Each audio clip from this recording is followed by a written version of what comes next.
pleasure of talking to Cythina Morton, who is an emotional fitness expert, or you like to recall yourself as? Well, I mean, clients call me a personal trainer, an emotional fitness personal trainer. Oh, okay, I like that. Hope masseuse. I've been called lots of things, but I mean, I think... I like hope masseuse. I think that's really interesting. Yeah. So what exactly... First of all, I want to find out a bit about your background, because I know that you had a fairly traumatic childhood, and for what you're doing today is obviously helping a lot of people. That's a great journey in itself. Can we just sort of touch on, you know, what happened when you were a young kid to sort of bring you to today?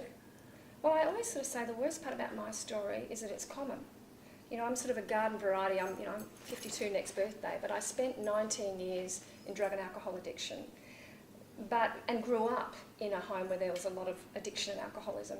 So it was normalised. It was just how, you know, my parents are intellectually high-functioning people, but it was just how we lived. So my background is, I'm a recovering drug addict alcoholic, and I grew up with a lot of violence and a very ill pedophile that lived next door. So as a little girl, just life in general was traumatic, and so I lived in a state of hypervigilance.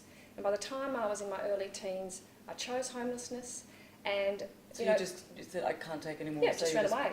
I was running away from home in grade 1 and grade 2, just running from school, just hitting the road and trying to get away from myself. And then, of course, in my early teens, when I discovered, first of all, alcohol and then drugs, it was just a solution to the problem, because it helps you go on a vacation, but physically stay there. It's an escape. Did you? So did you tell your parents you were leaving home at 14? No. You just picked up? No, and I just left, and you know, my home was fragmented, and I just sort of found. I remember working with Mission Australia and with one of their forums, and in hearing that 80% of the homeless have homes to go to, and when your home's a war zone, being out of it is a relief.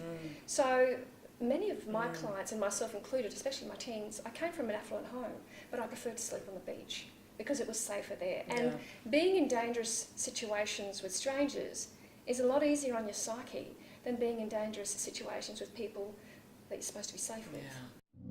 Yeah.